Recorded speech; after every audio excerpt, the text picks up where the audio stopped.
kung papaanong si Juan Bautista ay naging instrumento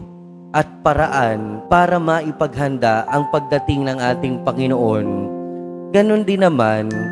tinatawagan tayo na yung buhay natin, lalo na ngayong panahon na ng Adbyento, panahon na darating ang ating Panginoon, nawa maging paghahanda rin sa pagdating ng ating Panginoon, yung ating pamumuhay araw-araw, sa ating pakikitungo sa ating kapwa, sa ating pakikipagkapwa, sana na ipapakita natin na totoo darating ang Panginoon. At kung pinapakita natin na yung buhay natin ay talagang paghahanda sa pagdating ng ating Panginoon, tayo din mismo ay maghanda na kung paanong ang ating Panginoong Jesucristo nakaranas ng pag-uusig at kung paanong si Juan Bautista ay nakaranas din ng pag-uusig at kamatayan, in one way or another, mararanasan din natin to bilang tagasunod ng ating Panginoong Jesucristo at bilang pakikibahagi sa buhay ni Juan Bautista